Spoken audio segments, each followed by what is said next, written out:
কাল ছিল রবিবার। তো রবিবারে আমাদের একদম সিম্পল মেনু হয়েছিল পুঁই শাক দিয়ে চিংড়ি মাছ দিয়ে একটা তরকারি, আর ছিল মাছের ঝাল, সাথে ছিল আম।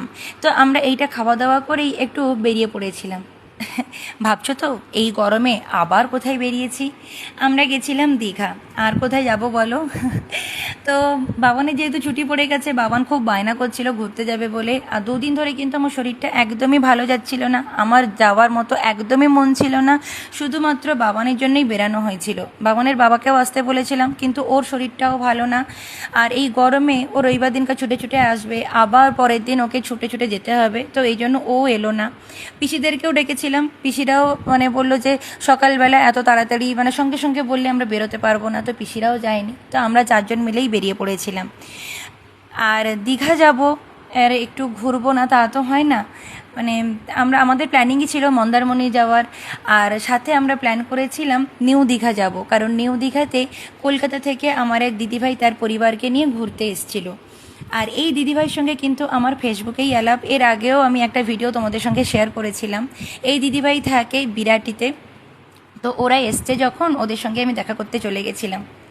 আর কালকে একদম একটা কমফোর্টেবল ড্রেস পরেই গেছিলাম। তো চলো, পরে পরে আমি পুরো ব্লগটা তোমাদের সঙ্গে শেয়ার করছি। ব্লগটা এই যে মা রেডি হয়ে গেছে, ওখানে দেখো বাবান। মা ওনাটাকে এইরকম ভাবেই নিয়ে নিয়েছো? Yellow flower, okay, thank you বাবা, খুব মিষ্টি হয়েছে। এই যে বাবান আমাকে গিফট করলো। এই দিক দিয়ে মা চলে এসো, এই দিক দিয়ে এসো। আচ্ছা আচ্ছা আচ্ছা, এই যে বাপি বসে গেছে। তুই আসবি না তো? আমরা চলে যাচ্ছি তাহলে, তুই থাক। আরে আয়, আরে তুলিস না ফুল, আস্তে আস্তে।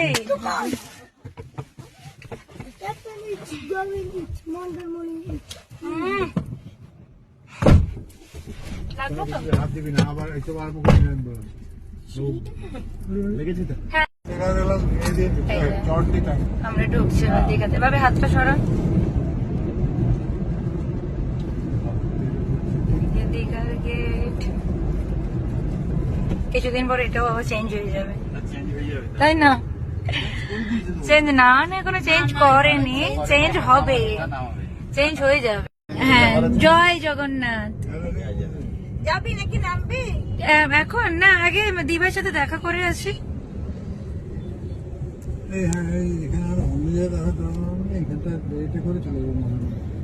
এই যে এখানে এলে আমরা আগে ওল্ড দীঘাতে এসছি, দিবাইয়ের সাথে দেখা করে নেব, তারপরে আমরা ঘুরতে যাব। কি তাই তোমার? মন্দারমণি, আচ্ছা হ্যাঁ মন্দারমণি যাব। সোনা মিমির সাথে আগে দেখা করে নি, হ্যাঁ তারপর। সোনা মিমি হোটেলে আছে, আমরা এখন দিবাইয়ের সাথে হোটেলে যাচ্ছি দেখা করতে। দিবাইরা যে হোটেলে উঠেছে ওই হোটেলটার অ্যাড্রেসটা আমরা জেনে নিলাম, রাস্তায় একজন টোটো ভাইয়ের কাছ থেকে জেনে নিলাম, তারপরে এখন যাচ্ছি। এই শীত লাগছে, এখন এসিতে বসছো তাই জন্য ঠান্ডা লাগছে, নেমে পড়লে এখন গরম লাগবে। এই তো চলে এসছি, তো নেমে যাব তো এখন। এই যে 4:30 বাজতে যায়। পুরো চশমা একদম পুরো ঝাপসা হয়ে গেছে।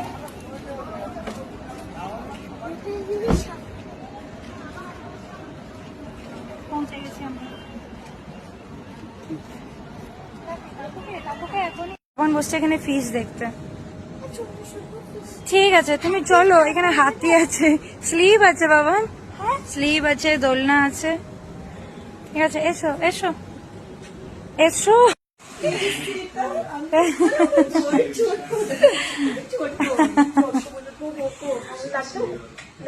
এবার হয়েছে? কখন থেকে বলছে জানো না, ওল্ড দীঘা না, ওল্ড দীঘাতে গিয়ে বলছে ওই তো সোনা মিমি দাঁড়িয়ে আছে রাস্তায়, যাকে দেখতে পাচ্ছে সবাই সোনা মিমি দেখে নিয়েছে। তোকে এবার চড়াবে, দাঁড়া। ওরে বাবারে, চলো চলো চলো চলো। এই দেখ, এই বাবা আনন্দ হচ্ছে। এই যে 3 দিদির সঙ্গে বাবান গেছে আনন্দ করতে।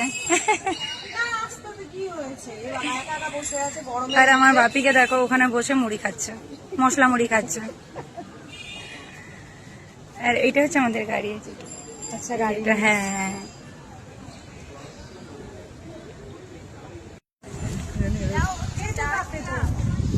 ওরা খেলা দেখছে, তুমিও দেখতে খেলা।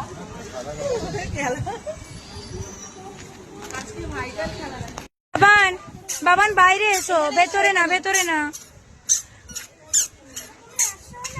আসো না, তুমি এসো, তুমি এসো। তুই আমাদেরকে তাহলে কি দাদা ভাই কিনে দেবে আমাদের। দেখ ঢুকেছে, দেখো কি বলছো, কি বলছো শোনো। ওর কাছে প্রচুর এইরকম ফ্যান আছে। বাবান আর ফ্যান নিও না বাবা, আবার ফ্যান কিনছে। বাবান এগুলো ঠিক না কিন্তু।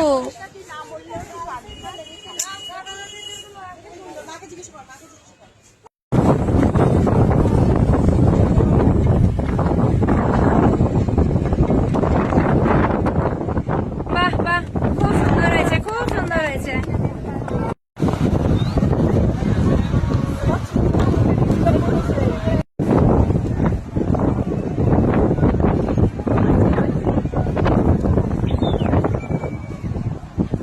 বাবান তার সোনা মিমির সঙ্গেই আছে, পুরো লিফটে আছে একদম দিদিভাইয়ের সাথে। হ্যাঁ, কি সুন্দর বাতাস দিচ্ছে। এখন প্রায় 7টা বাজতে গেল। আমরা কি খেলাম? পাপড়ি চাট খেলাম, পাঁপড় খেলাম, চা খেলাম। মন্দারমণি আর যেতে পারলাম না, এইখানেই সময় চলে গেল, সময় কেটে গেল সবার সাথে। এইখান থেকে বাড়ি চলে যাবো, আর একটু ঘুরে নি, ঘুরে নি তারপর বাড়ি। এই দোকানগুলোতে একটু ঘুরে নি, এই দোকানগুলোতে কিছু একটু কেনাকাটা করি। 2টা বাচ্চা আছে, বাচ্চার জন্য কিছু কিনে বাই অমৃতা, বাই। প্ল্যান কিছু দাও সবাইকে, চলো বাই, টাটা। চলো নামো, এসো। আস্তে আস্তে। দিদিভাইকে করেছিস টাটা? Tata tata. হ্যাঁ হ্যাঁ, তোমরা গিয়ে ফোন করবে। সকালবেলা আমি ফোন করবো। তোমাদের ট্রেন কটায়? 10টা। আচ্ছা, আমি ফোন করবো একদম। টাটা, একদম।